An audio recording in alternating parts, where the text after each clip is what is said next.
Question 40. Which finding suggests urinary retention? A. Frequent urination. B. Suprapubic distension.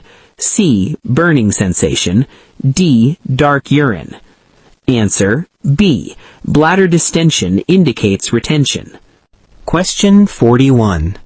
Which medication lowers intracranial pressure? A. Furosemide. B. Mannitol. C. Dopamine. D. Insulin. Answer B. Mannitol reduces cerebral edema.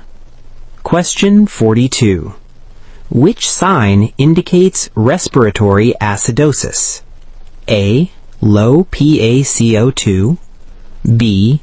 High PaCO2. C. High pH. D. Low bicarbonate. Answer B. CO2 retention causes respiratory acidosis. Question 43. Which client is at highest risk for falls? A. Young adult post-op. B. Elderly on sedatives. C. Middle-aged athlete. D. Teen with fracture. Answer B. Sedatives impair balance and alertness. Question 44. Which intervention reduces fever? A. Warm blankets. B. Increase room temperature. C. Antipyretics. D. Restrict fluids. Answer C. Antipyretics lower body temperature. Question 45. Which sign suggests hypovolemic shock? A. Hypertension.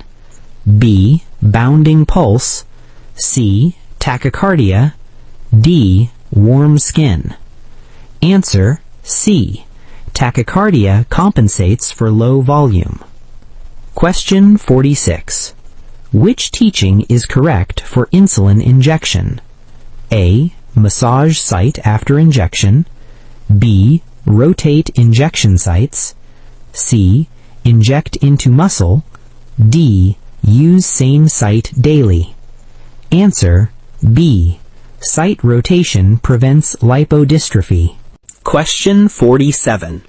Which lab value indicates anemia? A. Hemoglobin 9 grams per deciliter. B. WBC 12,000. C. Platelets 300,000. D. Sodium 138. Answer A. Low hemoglobin indicates anemia.